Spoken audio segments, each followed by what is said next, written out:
दोस्तों, नवरात्रि के शुभ अवसर पर अगर आप चाहते हैं माता रानी आपके घर पर अपना वास बना ले, तो सच्चे हृदय से कमेंट बॉक्स में लिखें, माँ आपका स्वागत है हमारे घर में।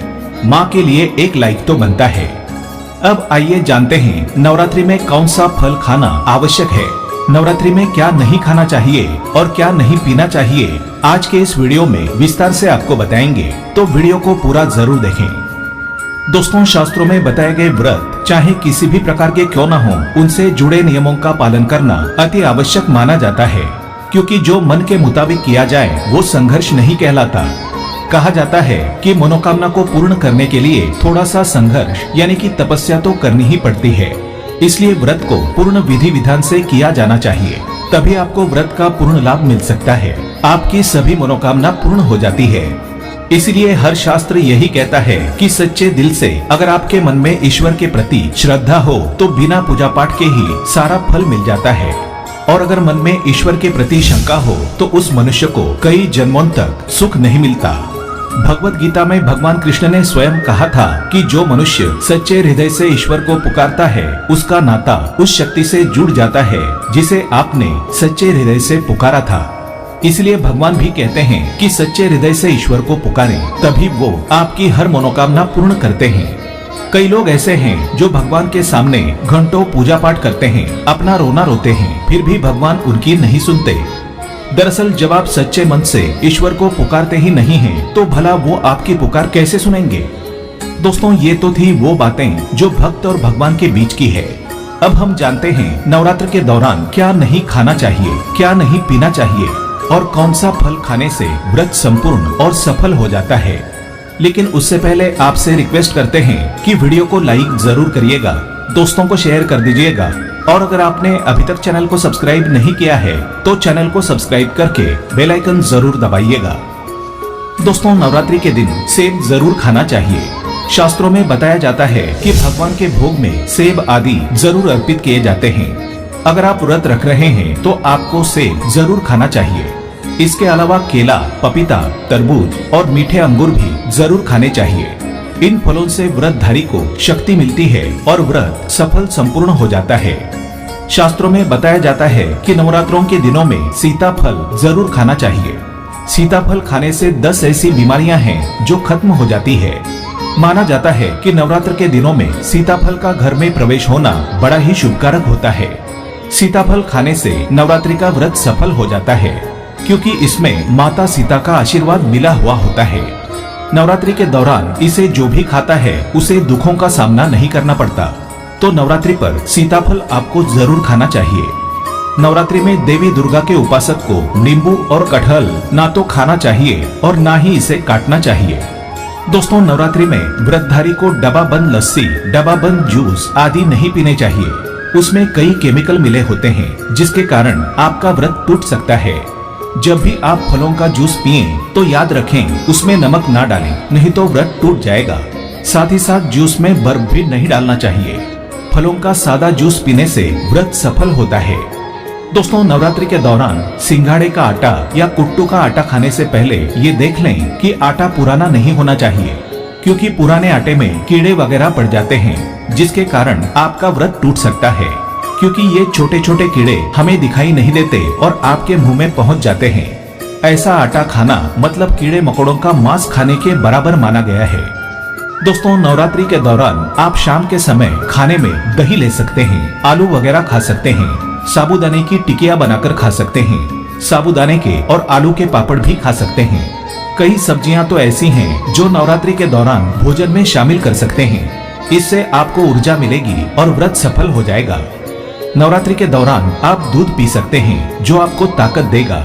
चाय वगैरह भी पी सकते हैं, लेकिन याद रहे कोई भी पेय जिसमें नमक डाला हो ना पिए।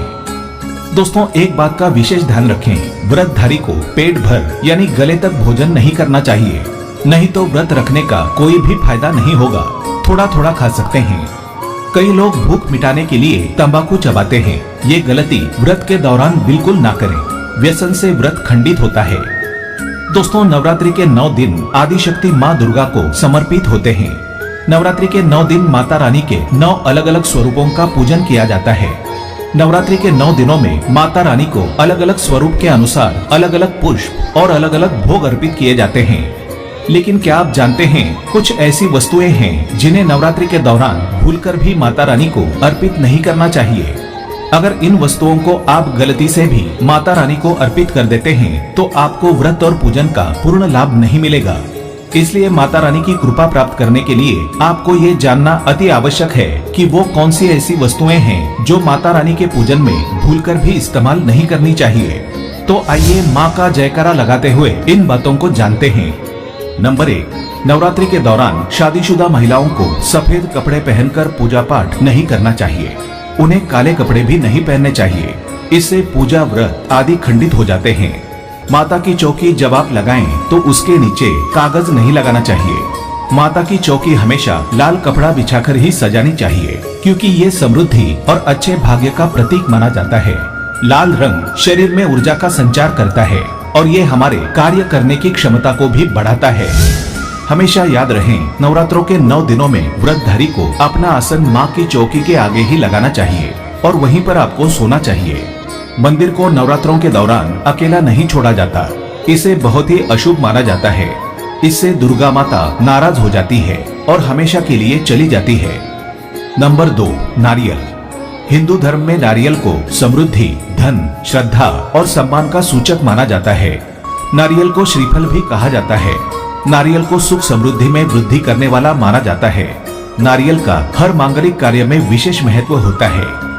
जैसा कि आप सभी जानते हैं कि माता रानी के कई मंदिरों में नारियल से बलि भी दी जाती है और माता रानी के पूजन में नारियल का इस्तेमाल हम सभी करते हैं। खासकर कलश की स्थापना नारियल रखकर ही की जाती है। माता रानी के पूजन में हम नारियल का इस्तेमाल करते समय अक्सर गलतियां कर बैठते हैं। दोस्तों, नारियल अनेक प्रकार के होते हैं। पूजा और प्रसाद में ज्यादातर हरा और कभी सूखा नारियल इस्तेमाल किया जाता है, लेकिन माता रानी के पूजन में सदैव पानी वाला और जटा वाला नारियल ही इस्तेमाल करें। देखें कि नारियल पूर्ण होना चाहिए। नारियल चटका हुआ या टूटा हुआ नहीं होना चाहिए, क्योंकि साबुत नारियल ही पूर्ण माना जाता है, जो पवित्रता का प्रतीक होता है। साबुत नारियल ही सुख समृद्धि का प्रतीक होता है। साबुत नारियल को ही श्रीफल यानी कि माँ लक्ष्मी का फल कहा जाता है। नवरात्रि में माता रानी के कलश की स्थापना करते समय जटा वाला यानी पानी वाला नारियल ही कलश पर स्थापित करना चाहिए। साथ ही ये ध्यान रखना चाहिए कि नारियल को सदैव कलश के ऊपर लेटा कर रखना चाहिए। घट स्थापना करते समय कभी भी नारियल को खड़ा करके नहीं रखा जाता। नारियल को सदैव लेटाकर कलश के ऊपर रखा जाता है। साथ ही नारियल को स्थापित करने से पहले आप नारियल को लाल कपड़े में लपेटकर उस पर फिर लाल चुनरी ओढ़ाकर आप नारियल को कलश के ऊपर स्थापित करें। शास्त्रों के अनुसार कलश के ऊपर जब सही तरीके से सही प्रकार का नारियल रखा जाता है, तभी ही व्रत और पूजन का पूर्ण फल प्राप्त होता है। ये भी ध्यान रहें कि महिलाएं माता रानी को नारियल अर्पित तो कर सकती हैं, लेकिन महिलाएं माता रानी के सामने नारियल को भूलकर भी ना तोड़ें, क्योंकि नारियल बीज रूप होता है और स्त्रियां बीज रूप से ही शिशु को जन्म देती हैं। इसलिए कभी भी महिलाओं को नारियल नहीं तोड़ना चाहिए। नंबर 3 है लौंग। दोस्तों, माता रानी के पूजन में लौंग का इस्तेमाल किया जाता है, लेकिन कई लोग लौंग का इस्तेमाल करते समय एक बहुत बड़ी गलती कर बैठते हैं। हमेशा ध्यान रखना चाहिए कि माता रानी को सदैव फूल वाली लौंग ही अर्पित करनी चाहिए। जिस लौंग के ऊपर फूल नहीं होता या फिर जिस लौंग के पीछे डंडी नहीं होती, उसका आप माता रानी के पूजन में भूलकर भी इस्तेमाल ना करें। फूल वाले लौंग को ही पूर्ण माना जाता है और माता रानी के पूजन में कोई भी अपूर्ण वस्तु, कोई भी खराब वस्तु या टूटे हुए अक्षर इस्तेमाल नहीं करने चाहिए। इसलिए सदैव माता रानी के पूजन में साबुत लौंग का ही इस्तेमाल करें। नंबर 4, तुलसी के पत्ते अर्पित नहीं करने चाहिए।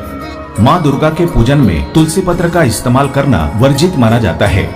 तुलसी पत्र के अलावा आंवला भी माता रानी को अर्पित नहीं करना चाहिए और दुर्वा भी माता रानी को अर्पित नहीं करनी चाहिए। दुर्वा भगवान गणेश को अति प्रिय है। नवरात्रि में आप भगवान गणेश को दुर्वा अर्पित कर सकते हैं। भगवान विष्णु को तुलसी के पत्ते अवश्य अर्पित कर सकते हैं, लेकिन माता रानी को भूलकर भी तुलसी के पत्ते या दुर्वा अर्पित ना करें। माता रानी को सफेद फूल भी अर्पित ना करें। माता रानी को सदैव लाल रंग के फूल अर्पित करने चाहिए। लाल रंग के फूल माता रानी को अति प्रिय है। खासकर माता को गुड़हल और कमल के फूल अति प्रिय है।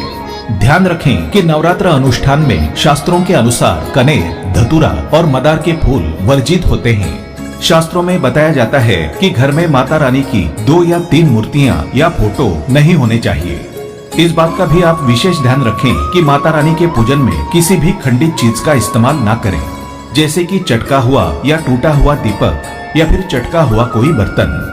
साथ ही ये भी ध्यान रखें कि चाइना ग्लास के और प्लास्टिक के बर्तन आप माता रानी के पूजन में इस्तेमाल ना करें, क्योंकि चाइनीज बर्तन हड्डियों के पाउडर से मिलकर बनते हैं, तो ऐसा ना करें। ऐसे बर्तनों को माता रानी के पूजन से सदैव दूर रखें। माता रानी को जो पुष्प अर्पित कर रहे हैं उन्हें सूंघे नहीं। सूंघे हुए फूल, गिरे हुए फूल या फिर मुरझाए हुए फूल माता को अर्पित ना करें।